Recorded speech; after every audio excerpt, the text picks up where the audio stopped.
Hey everyone, if everything is going to plan, this will be the first clip in my Memories of Ice vlog. This is my first one I've done, so I don't know exactly how it's going to come out. I don't know exactly how frequently these check-ins are going to be, all of that fun stuff, but I am at the 10% mark of Memories of Ice, and I think I just read my favorite chapter, so I thought this would be a good point to kind of come in, give some initial thoughts at the 10% mark. I think maybe I'll do 25, 50, 75, and then the end of the book, maybe, I don't know, maybe so much will happen in this book, I need some more frequent check-ins than that, but 10% felt good, especially because chapter 3 of Memories of Ice might be my favorite chapter I have read in any of the Malazan books I've read up until this point. Not because it is the most epic, not because it has the coolest things happening or anything that's like blowing my brain. I think it's just that it's the first time that I really felt comfortable in this world to the extent that I did. I knew who all the players were. I knew, who Dujak One Arm is. I know who Kaladin Brood is. I know who the Tister Andy is. I know who Silver Fox is. Like, all of these things just kind of are coming together to the point where I know what's happening. I know who the players are, and I kind of know the stakes of what is going on. And so chapter 3 I just felt really planted, and that I was there and I knew what was going on, and it felt like a book should feel when you're reading it for maybe not the first time. There are other times, especially in Gardeners of the Moon, where I really felt like I had a grasp of what's going on. Less so in Deadhouse Gates. Deadhouse Gates definitely felt like the book that, I don't want to say it lost me, but I don't know if I knew exactly what was going on to the extent that I wished I had. And I think some of that might just be, that's how it's supposed to be. I think characters are confused, so I feel like I'm supposed to be confused. And that was very true in Deadhouse Gates. Chapter 3 of Memories of Ice, it just felt like walking in the switch being flipped and just being able to see and understand what is going on. And I also really enjoyed the kind of posturing and the things that are going on and some of the reveals that happened in that chapter. So obviously her name, hopefully I'm getting this right, is Silver Fox, who is the reincarnated soul of Tattersail, and I can't remember the name of the other wizard, and the possible third other wizard that happened. Obviously only 10% in, and that chapter ends up with them asking what happened to the person that Tattersail actually fought. And it was nice to just like understand who this person was and the impact that it's going to have. Like, this is, her soul is there, so she's kind of there but kind of not. And so obviously people know or feel like they know who she is, and she feels like she kind of knows them. Obviously the big thing is like, well, she needs to go talk to Perrin, but she's like a 10-year-old right now, even though she's only 6 months old. How's that going to work? Is it going to be weird? Like, all of these things. I just found that very interesting. The other big thing, I think hopefully it's the prologue. If it's not the prologue, it's like the first chapter where we kind of learn about the crippled god, and we're kind of seeing that character come into play a little bit. Obviously, I'm assuming that this is a very important character. Knowing that the last book is called The Crippled God, obviously they're going to be a big player here, and just kind of seeing how he was thrown down, and we kind of see his crippling. I found that to be kind of interesting. I do feel like I didn't really understand everything that was going on there. That was normal Malazan stuff, right? Where I feel like I didn't know exactly what was going on, but I'm along for the ride. At this point, I'm in the roller coaster and I'm riding. Now, I will say, after this book, that might be the ejection point. If the ride doesn't continue to work with me, we'll have to continue on in the later clips, and at the end of the book, see how I actually feel about the rest of it. But so far, it's on the upward trajectory. I'm really enjoying it. I'm feeling grounded. I'm curious on what's going to happen. It really seems like this big battle is kind of brewing, and you have people pretending to be people, the bridge burners pretending to be people, and just all kinds of the intricate stuff that I've come to expect from this series. But yeah, for whatever reason, chapter 3 really blew me away. I know I'm only 10% in, so I'm just starting to scratch the surface. Let's see, is there anything else I want to talk about? The very first thing I think you read in this book is a mother trying to save her children. A Jagheart, I believe that, I hope I have the race right, but she's trying to save her children, and obviously they're being hunted down. And I don't know, obviously I feel like that's going to have a impact at some point in the story. I don't know exactly when. I don't know if this is supposed to just kind of show us the relationship between these two groups at this time, and or how they feel about each other now. But I did find that interesting, and obviously we get some like weird magic stuff with Bonecaster, right? They were the Bonecasters. Now I might be mixing some stuff up, which is what I tend to do a little bit here with Malazan. It is one that I do need to focus a little bit on and really try to give it my full attention. But with all that being said, hopefully that was coherent enough for the first clip in this vlog, and I hope you look forward to following me along in the rest of this journey. So I am sitting right around the 25% mark now in Memories of Ice, and I am still thoroughly enjoying my time. I think where I left off before was we were really just getting introduced to Silver Fox, and she was about to meet Perrin, and that whole interaction and everything that happened there I thought was really interesting. Obviously, there's a lot of conflict with what Perrin is thinking towards Silver Fox because he can see Tattersail in there. I did like the exploration that they were worried about which soul is really going to take over Silver Fox because they're all kind of vying. And I have a feeling that it's not going to go the way we want it to. It's going to end up being a much more of a mix than we would like it to as readers. At least for me, I would love for it to just be like, oh, Tattersail's back. I don't think we're going to get that. This Malazan in general just doesn't seem like the series that's going to give me that much of a happy moment. I know people say this isn't a grimdark series, and in a lot of aspects I do agree with them, but it doesn't seem, that seems like too happy of a thing to happen there for Perrin and Tattersail, or Silver Fox as we're going to call her. I do think it's interesting that there's this really big conflict going back and forth of people who think she should just be killed and people who, are fighting and thinking, no, we can't kill a child even though she's not really a child. And there's this really big conflict of what's happening to her mother and how she's like literally draining the life force from her. That is all very fascinating and everything. I will say some of the revelations we have now gotten with Perrin and him ascending or becoming an ascendant, or is like part of the deck of cards now because of what happened with him and Andromeda Rake's sword, which, why can't I remember its name right now? I can't, but he like released 2 of the dogs that were in Dragnapor, there we go, inside Dragnapor, and how that might affect how Rake feels and everything. And then obviously, I don't know, I found it hilarious, some of the stuff going on with the table when it's flying and everything. And I think that's right as Andromeda Rake gets there. I may be messing that timeline up just a little bit. And this is the part of this vlog clip where I just mentioned that Andromeda Rake is just so cool. I think he is, I don't know, he's awesome. He shows up as a dragon that nobody else can, only certain people can see, and he's there and he's just menacing. And I don't know, he's just a badass character that I want more from, and I think that is going to be something that we really get. I do like that the alliance we are getting here is very, it's not very solidified, right? It is still very much on the hinges, and there's a lot of like things and factors being at play here. It's something I really enjoy, and I also, I think this is a constant theme throughout a lot of the books, that we get to see things from different perspectives. So when I believe it's Quick Ben kind of teleports somewhere and talks to some people about bringing relief to the city that's about to be sieged, there's this cat and mouse game where he doesn't think, Quick Ben is who I'm talking about here, doesn't think they know much about him, but they obviously have figured out some information about him because of some of the amount of information he knows. I find that all very interesting. The other group of people, so I will say, I find the Tattersail, Silver Fox, Perrin, and Andromeda Rake, that group of people, I found them to be slightly more entertaining than the other group of people we are following, which is Carberlain and Broach. I forget how to say his full name, who I know are important characters because I've just heard, being part of this sphere, you hear about certain characters decent enough to know that they're going to be important. Just like I know the crippled god that we have kind of slowly been introduced to is obviously going to be extremely important because the last name of the books, or the series, is called the crippled god. So obviously something's going to happen there.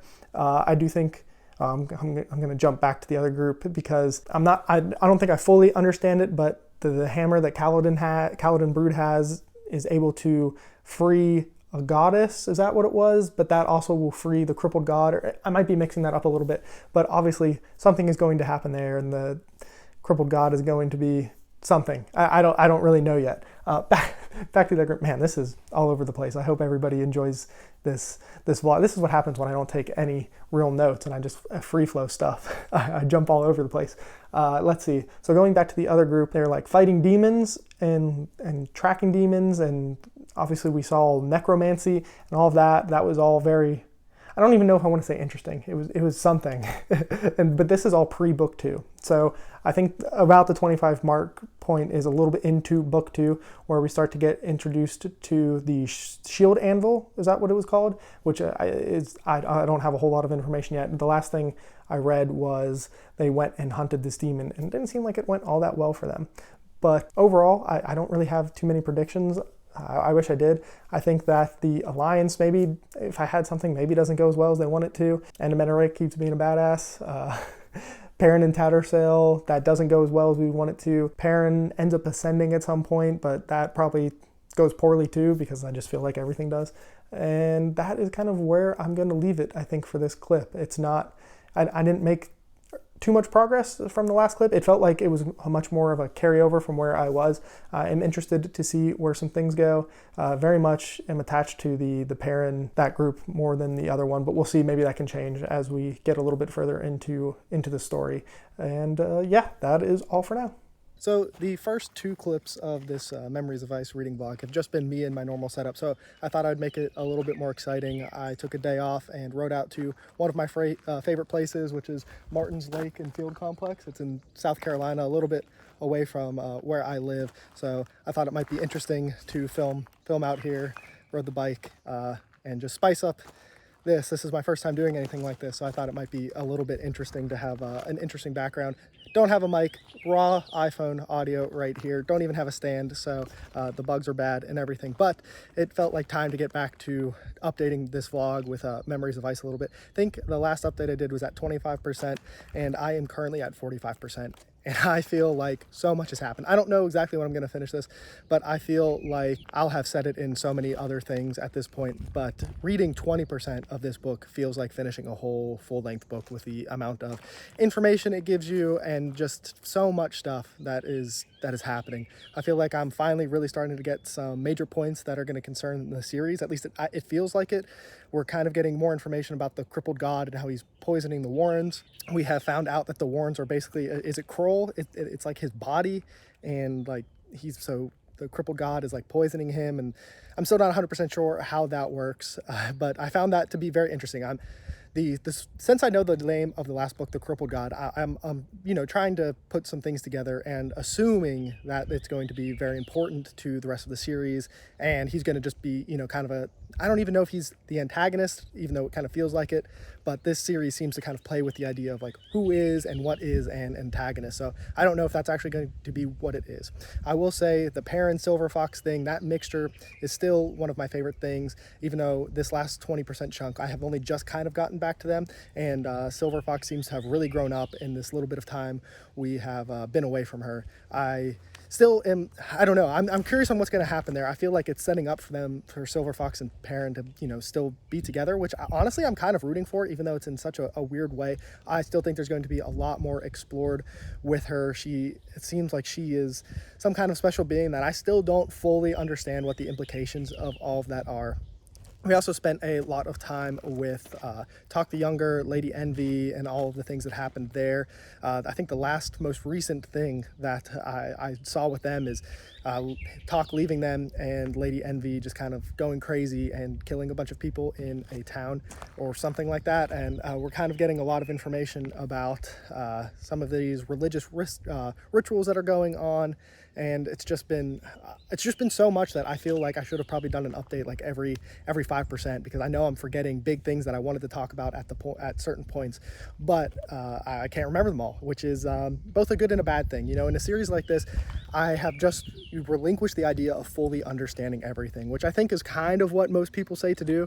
Oh, that arm's getting tired. I think most people say you just have to trust Erikson, right? And you just have to like accept the idea of what is happening. And so that's kind of what I've done. And I think maybe part of that is to my detriment, because there are some points where I think if I tried a little bit harder, that maybe I would just understand everything, right? And so I don't know, I think there's a little bit of a balancing act that I'm kind of working there with understanding everything still, and just realizing that I'm not going to understand everything.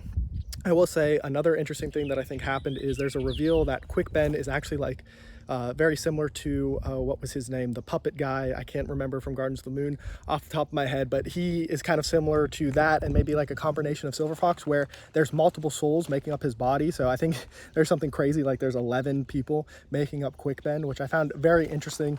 I'm sure that's going to have like really big implications at some point, but I'm not sure what else. I feel like I'm forgetting something massive. Yes. I think this is in this chunk of the book, but a lot of the interactions that are happening with Anomander Rake, Whiskey Jack, and everybody else, I found really fascinating. Anomander Rake is just such a different character, and I guess he's a different race, so I don't want to call him a creature, but he just seems to be like this omnipresent force that everybody is worried about. And I don't know how much of that is him himself or if it's his sword, or if it's like kind of a combination of the two. But every time he's on screen, he kind of steals the show for me. Like, I just want more of him. Like, he just is so cool. I really like the respect that is being formed by a couple of these people, or the characters, I mean, and it's just been really fascinating. I feel like I'm understanding everything. Well, okay, that's a stretch. Let's back that up a little bit. Let's back that statement up. I feel like I'm getting the information into me.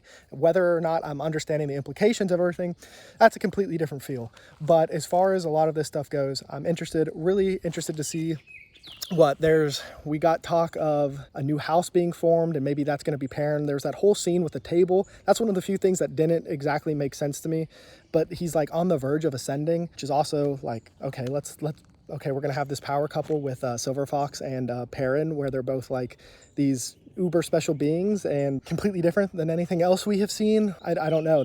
That sounds interesting. I'm not 100% sure what the implications of all of that are going to be. And yeah, it's a lot. And I'm enjoying it though. And I'm glad I can say that, because I think I'll probably say this in every clip. After Deadhouse Gates, I was really concerned. I wasn't sure I was going to want to continue with the series. This book was really going to make it or break it. And while I'm sitting at about the 50% mark, so a lot can still change, a lot can still happen. My thoughts can definitely, do a 180 and go from very positive to extremely negative as we continue on with this book. I'm really looking forward to this next back half, because I feel like so much has been laid out at the beginning of this, not even just for this book, but for the second part of this book.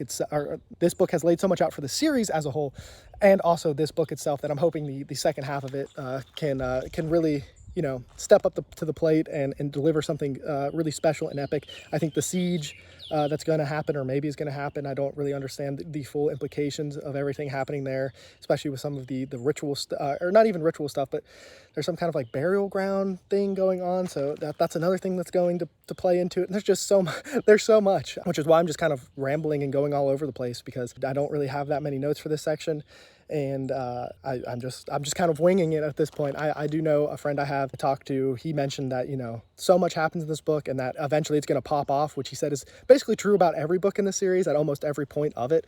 So that's not saying a whole lot, but it does make me very interested of what's going to go on. Oh, I didn't even talk about the Wolf-Eye thing with Lady Envy and Toxie. There's so much that the more I talk about it, this clip is going to just be an absolute disaster for if you're still watching this clip and haven't just like skipped through or clicked off the video, I appreciate it, because I am all over the place. Hopefully the background at least makes up for it a little bit, because I thought it would at least be interesting.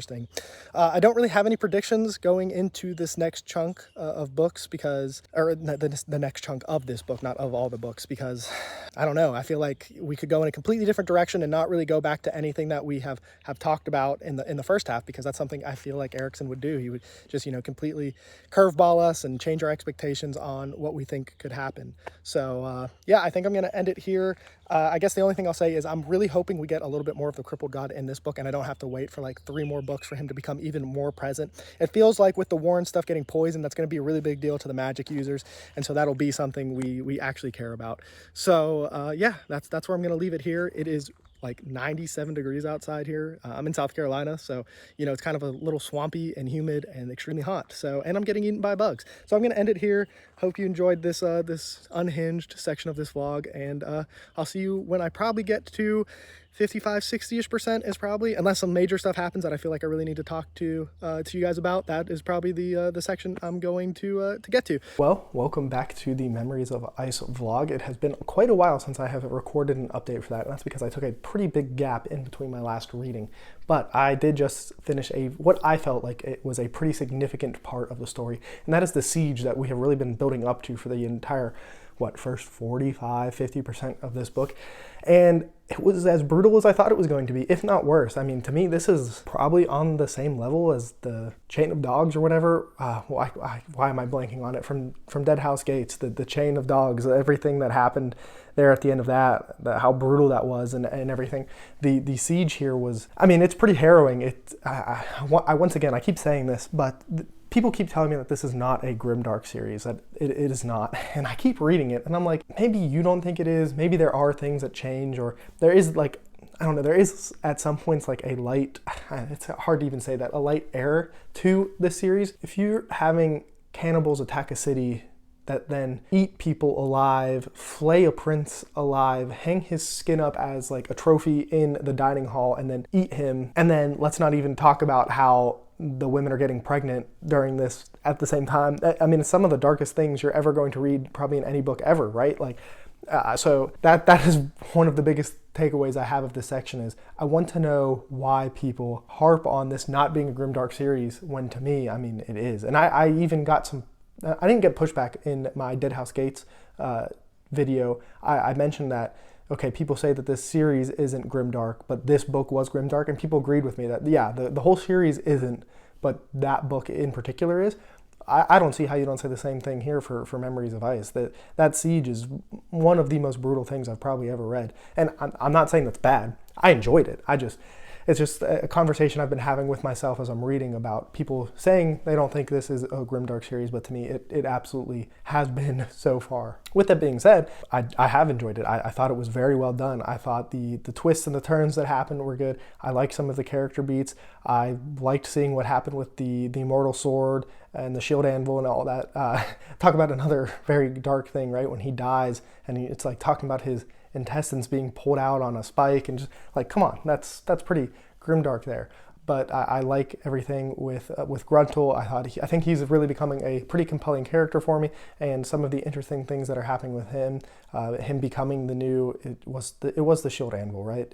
Or is he the new sword? I'm getting those two mixed up, but he's the new whichever one of those ones. I thought that was really cool. And here's the problem with all these vlogs: there are things that happen and I want to remember. I also, before the siege happens, the moment we get with Krupp and him being attacked by Kaladin Brood, well, not attacked, but like Kaladin Brood hits his hammer and everything, and it looks like something horrible has happened to him, and he's just like standing there dusting himself off like everything is fine. That was also great. I don't know how Gruntle made me think of, how that made me think of it, but I thought all of that was really interesting. I think I'm a little bit past the siege at this point now. I'm not 100% sure what happened with Perrin and saving somebody's life there at the end. I got a little confused there, but in general, I thought this was a riveting section. It was nice that in this book, I think a lot of books would have ended right here, probably at this siege because of so much build up to it, but I'm actually enjoying that there's a lot of this book left, right? So we're getting kind of that falling action that we've already had some like back and forth of like, what is the plan now that the siege is over and it went better than we thought it could and all of these things. I'm going to be really looking forward to seeing what happens with that. I don't know what exact percentage I'm at. I think I'm at like 61-ish%. So I still have quite a ways to go, but I just wanted to check in and say the siege was awesome. I thought it was really well done, but man, I don't know how you sit here and tell me that this is not a grimdark series. All right, so a little bit of change of plans here. So I originally planned on doing another clip of this at about the 80% mark because the last check-in was at like 65%, and that is definitely not what happened. So what happened was I actually ended up reading the last 40% of this book rather quickly. I kind of got hooked, really dedicated some reading time to it, and just ended up rolling through and finishing it without like stopping to film another clip. So this last little section here is actually going to be some of my overarching thoughts, and there are some moments from that last little part that I specifically want to talk about. This, once again, is not like a comprehensive guide of every beat that happened throughout the story. Way too much happens for me to do that. So let's go ahead and jump into a couple of the things that I wanted to highlight from the ending of this book. I think the last part I really ended out was the Kapustan raid or siege, and so this is obviously everything that happens from then to Coral and to the end of the book. The first thing I want to talk about is some of the Warren stuff with some of my confusion there with Quickben and everything. So I totally understand that the Crippled God is poisoning the Warrens to, make magic extremely difficult and basically impossible to use. I'm not sure I 100% understood everything that was happening with Quickben and how he was being protected and then still using Warrens and everything. But I do think that this is a really interesting first look into, I guess, the Crippled God himself, and what is my guess is going to be kind of the overarching bad guy. I think I said this earlier, but I know what the last name of the book in the series is. It is the crippled god. So I'm assuming we are leading up to a confrontation with that person. And so for him to really kind of start to feel his pressure in the story and get introduced to him a little bit here and see how we can kind of fight back loosely is interesting. There's obviously some other stuff going on with Dragnapor and Perrin and all of that I also find really interesting. And to me, for some reason, I really tie those two things together in my mind. Not sure that they are really overarching and related, but for some reason they go together for me. And so I find both of those things to be fascinating and to be two things that I am still very much scratching my head. I actually said this in my wrap up. I don't know if everyone will have saw that, but this is kind of how I'm feeling about this point in the series. So after I finished Gardens of the Moon, I felt like I was somebody, and I'm going to relate this to like speaking, or somebody I know speaking the language, right? After I finished Gardens of the Moon, I felt like I knew a few words of the language. After Deadhouse Gates, I felt like I could maybe like babble in the language, like a little baby, like saying random words, but not really knowing the meaning of them. And at this point, after finishing Memories of Ice, I feel like if somebody were speaking to me, I would be able to understand what they were saying, but I couldn't necessarily say things back to them and them understand it.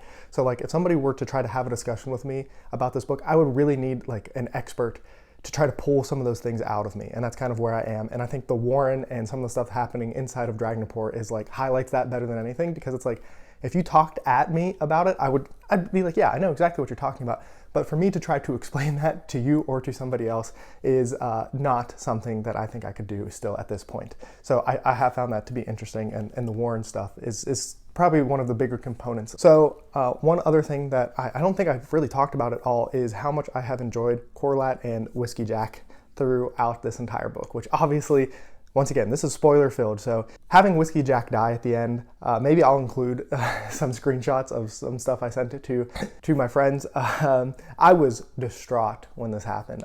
When Whiskey Jack dies, and man, I didn't see it coming. I thought we had I kind of thought a lot of our characters were safe at that point, and obviously I was very wrong. I was distraught. I felt so bad for Corlat, for her, because it just felt like that relationship, they had the lust spike, they're just so into each other. They had like a little spat, and then they had like fixed everything, and it just seemed like they were going to be together. And I think another thing that I found to be so painful about this death is that she's a Tister Andy, right? So she's going to have a life that is so much longer than Whiskey Jack's, no matter what, right? But even inside of that, she felt like she was going to have enough time with him that it was still going to be worth it, right? And then to have that stolen on top of it after knowing she was already going to go through all of this pain and suffering of losing him way before her lifetime was going to be over was just, it was so painful. I was so distraught, and I had just really grown attached to that relationship and Whiskey Jack as a character in of himself. Now, I'm not sure I 100% trust death the same way I would in some other series. We've obviously in Gardens of the Moon, Perrin dies and comes back rather quickly. This definitely feels a little bit more permanent, especially with the funeral, which I'll talk about a little bit later. But I don't know. I'm hopeful that maybe that's not the case. Now, it would be a huge kick in the gut if he came back under like the power of the crippled god somehow, and ended up kind of fighting back against our band of merry characters at this point. That would be pretty devastating. But just in general, that whole scene just killed me. And once again, it's the crippled god, showing how he's going to be able to influence people who have certain wants and needs, and how even though he is still kind of trapped, he is obviously reaching out and thrashing against his chains and everything. So I would very much like to see what happens there. When that happened, it was so well done and so good, because like I said, I didn't see it coming, but I was so upset. I was I was ready to stop reading when that happened, just because I didn't want that to be true. I didn't want that to be what happened, and unfortunately it was. So that was another just huge gut punch for me. And I don't know. We'll see what happens. I like that we're going to be going on like a revenge tour with her and her brother to try and avenge Whiskey Jack. I think that's really cool. The Tister Andy in general are one of my favorite aspects of this book, turning into dragons and just all of that is super cool, which actually kind of brings me to my next point, which is Anomander Rake and everything that happens with Moonspawn. He seemed like he was in the trust that everybody seems to have had of him, and then to see that slowly eroded away because he's not showing up when they think he should, even though you just needed to trust him. I thought that was really well done, because it did seem like the whole time you're talking about the crows and whatever that are looking for Moonspawn, and nobody can find it, nobody knows where it is, and then for it to be hidden in the ocean right where they're supposed to be going, I thought was a brilliant like diversion, because it really did feel like he just abandoned them, that he left, he took the rest of them, or he died, and which would have been crazy if he died off screen like that, especially with him being like the most powerful person, or one of the most powerful people we know in the series. Of him just dying off screen would be wild. But it didn't seem like that crazy that he maybe would have abandoned everything that happened, because their lifespan is so much longer, and he's caring about his people, all of those things. But when Moonspawn finally comes out and he dives it into the city, it was just awesome. Once again, Anoumena Rake is probably, as mysterious as he is, as little screen time as he has had, him and Perrin and Whiskey Jack are probably my 3 favorite characters. So I have just found that to be just, I don't know, I just really enjoyed that as well. I just thought it was really well done, along with tying the prologue all the way back to the ending of this book. Now, I think this is a little bit on me because I took so long to read it. The prologue wasn't as stuck in my brain as much as it probably should have been if I didn't take 3.5, 4 months to read this book. But anytime a book gives you something that's so important in the beginning and is like, hey, hold on to this, we're going to tell this giant story and it's still going to come back and play an important role. I thought that was really well done, with just seeing that the seer is being tormented because of everything that happened at the beginning.